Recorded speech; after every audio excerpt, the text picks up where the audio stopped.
Hello everyone. Have you ever wondered how a small European nation like Portugal managed to maintain its rule over vast territories like India for over four?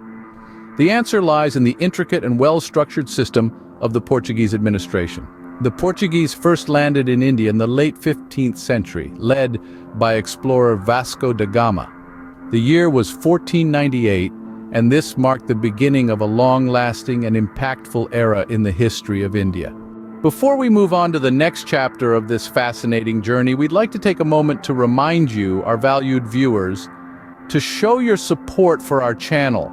If you're enjoying this content and would like to see more videos like this one, please take a second to hit the like button, share this video with your friends and family, and subscribe to our channel.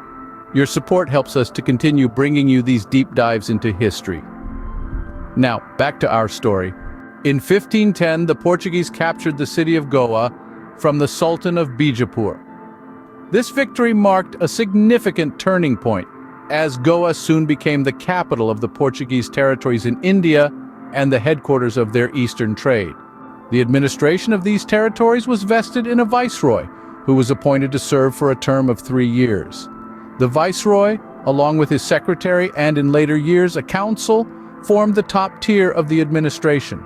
The viceroy wielded immense power and was responsible for all major decisions regarding the governance and defense of the territories. Next in the hierarchy came the vereador da fazenda, who was in charge of managing revenues and overseeing the dispatch and cargo of fleets. This role was crucial in maintaining the economic stability of the territories and ensuring the smooth functioning of trade. The fortresses scattered from Africa to China were placed under the supervision of captains. They were assisted by factors, individuals who were assigned with the task of facilitating trade and communication. However, the immense power vested in these factors often resulted in its misuse for personal gains, highlighting the darker side of the Portuguese administration. As we continue our journey through the annals of the Portuguese administration in India, we encounter a darker shade to this tale.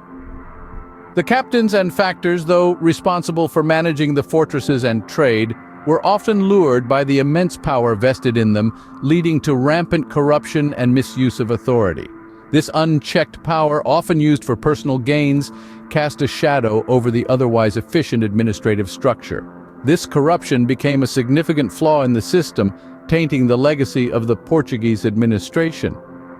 Despite this, the Portuguese influence in India is undeniable, leaving an indelible mark on its history and culture. Before we delve into the legacy of the Portuguese administration in the next scene, we'd like to take a moment to remind you to like, share, and subscribe to our channel. Your support helps us bring more such insightful content to you. Stay tuned as we unravel more about this fascinating chapter of history. Thank you. The Portuguese rule in India was characterized by a blend of diplomacy, military strategy, and a well-structured administrative system. It lasted until the mid-20th century, marking a significant chapter in the history of India. To summarize, the Portuguese administration in India was a complex structure of power and responsibility. At the helm was the viceroy, followed by the vereador da fazenda, and finally the captains and factors who managed the fortresses and trade. Despite the geographical distance from Portugal, this system allowed efficient governance and control over the Indian territories for over 4 centuries. However, the administration was not without its flaws, as the immense power vested in certain individuals often led to corruption and misuse. This intricate system of governance, combined with strategic military and diplomatic maneuvers, allowed the Portuguese to leave an indelible mark on the history and culture of India, the effects of which can still be seen and felt today.